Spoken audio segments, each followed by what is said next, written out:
For every kill, there must be a death. This is the single, unchanging, most significant, and basic natural law of Call of Duty. With that in mind, in theory, if you added up every player's kills and deaths in the game, it would equal 1.0. The KD would equal 1.0. Actually, it might be a little under 1.0 because you have to count for things like suicides and accidental deaths that don't have a corresponding kill. Just like if you added everybody's win-loss, it would be way under 1.0 because of all the rage quits. But what you can basically draw from this is that a majority of Call of Duty players are quote-unquote bad.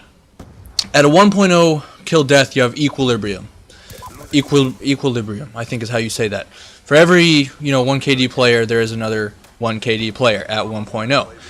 But as soon as one of them goes positive, the other has to go negative, right? It's a law of nature. So if you're in a lobby and you see someone with a 1.40 KD, there has to be someone out there with a .60 KD or something. Or I think it would be like .80. Simply stated, for every player with a positive kill death, there has to be a player with a negative kill death. And I'm not trying to insult negative KD players. Like, I don't want to sound like an arrogant prick. I was a .93 player when I first started on Modern Warfare 2, and I remember struggling to hit 1.0 and being so pumped when I did.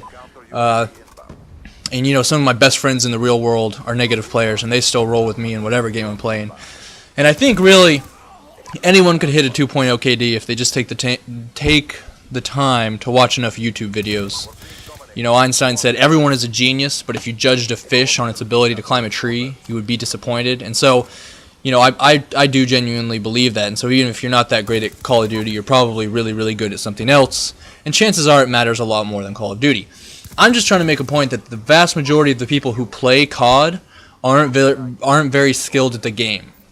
And again, I know, in theory, KD doesn't necessarily determine player skill. Score per minute determines player skill. But in my experience, I don't think I've ever seen a negative KD player with a high or even an average score per minute. Usually they're below 300. Now, when you start getting into higher KDs, you start realizing just how many people are negative, right? So I'm at like a 2.5 right now. At 2.0, the laws of nature determine there has to be a .50 KD player out there somewhere. If I have enough kills to go 2.0, there has to be somebody with enough deaths to go .50. And so at like 2.5, I believe that player drops to like a .40 something. It's like at 2.5, I think it would drop to like a .37 and a half, .375 if you're at 2.5, something like that. But just, the law of nature is for every kill there has to be a death. And so, I like to consider myself above average, but frankly, there's like tens of thousands of players who are all breaking 3 KD, which means said negative player drops to a .33 KD. And I hope I don't sound like too much of a douchebag with all this stats talk. It just crosses my mind a lot while I'm in the pre-game lobby, browsing player cards and stats, because it has to be that way. For every kill, there has to be a death. For every positive player, there has to be a negative player, and the more positive that player is, the more negative a corresponding player has to be. And so with that information, it's pretty easy to determine that well over half of the people, at least half, but I'm going to say a lot more than half, who purchase or play Call of Duty are what you might call a noob, or someone who isn't very experienced at the game, or is just having a hard time doing well. And the developers know this, and so they do their best to cater to give assistance to this sort of player, who is a majority of their audience. The most universal gift to noobs is the care package, and that's why it's in every Call of Duty. So the care package for like 70% of the Call of Duty audience is the only chance they will ever get at getting something like a swarm or a chopper gunner or something like that. Before Black Ops 2, Infinity Ward had generally done more for noobs than Treyarch. Modern Warfare 2 was the pinnacle of noob catering. Every weapon was extremely low recoil with high damage. You could get a cross-map kill on a sniper using the P90. You could very easily turn 7 kills into 31 kills in a tactical nuke without having to fire your gun. And even my 6-year-old brother at the time could quickscope successfully. Commando, noob tubes, the list, obviously death streaks, the list goes on. Black Ops 1 was created with a very different mentality. Instead of giving the noobs every advantage in life, they just gave them 2 big ones, and then took things away from the better players. The noob tubes were nerfed out the ass. There were no death streaks. Kill streaks didn't stack, but they got Ghost. Ghost made sure they didn't have to worry about getting beat up on by strong players with high kill streaks. It protected them basically from everything but a good player's gun. And Second Chance, particularly Second Chance Pro, let them fall on the ground and maybe even get back up later. Noobs love falling on the fucking ground. Apparently, because they must, right? That is the main treat that both game developers implemented in every Call of Duty but Black Ops 2. Or not every Call of Duty, but Black Ops 2 is the first one in several years not to have that opportunity.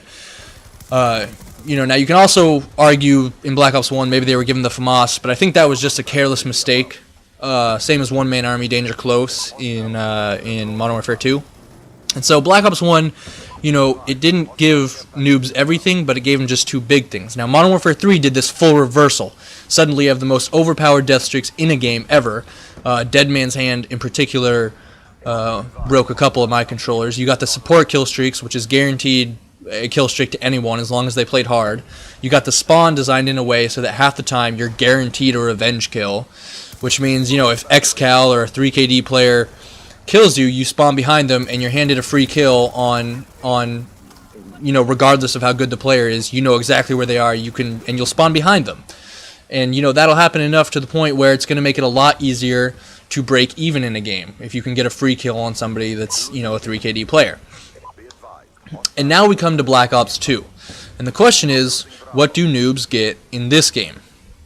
It's very clever how Treyarch maneuvered it, because at first glance, it doesn't seem like very much. They got, the noob tubes are gone entirely, no support class for score streaks, Ghost has been split into 3 perks, so there's no sure way to avoid getting beat up on by score streaks.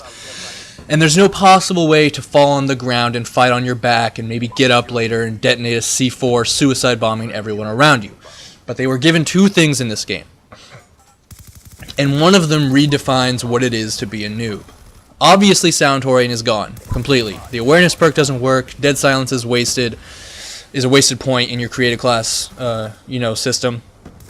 And they'll say it's because it's unfair that some people with headsets get an advantage just because they have headsets. But make no mistake, this is about protecting new players who probably don't even realize what Sound Taurian is, from very good players who run Sit Rep Pro and can basically pinpoint exactly where anyone was within a 100-foot radius. These are the players who didn't die unless you got them from a very long distance. And when these very, very good players with headsets would meet up with very new players, the new player would get destroyed. And, he'd watch the kill cam and he'd see his assailant do a full 180 and ADS as he turned the corner behind him for no apparent reason, prompting the new player to ask, how the fuck does he know where I am? That hacking cheater, I'm reporting this to Treyarch, I'm giving this a game back in, it's full of hackers and cheaters. It's so frustrating, blah, blah, blah, blah, blah, blah. But that doesn't happen anymore. Because Sound Taurian is gone. But the most revolutionary gift to noobs in this game is the skill-based matchmaking. And again, it's very clever because we're told that it was simply there to make the matches more competitive, which would make the game more fun, which in theory sounds alright, but let's be honest, most players, at least towards the top of the food chain, don't want competition. They want to pub stomp. And the reason they call it pub stomping, short for public stomping, and not simply lobby stomping or noob stomping, is because it is inherently implied and assumed that if you want competition, you go into a private match. And the new matchmaking system has pissed off a lot of people, because it completely throws the old system of competition out the window. People play public matches because they just want to go destroy people.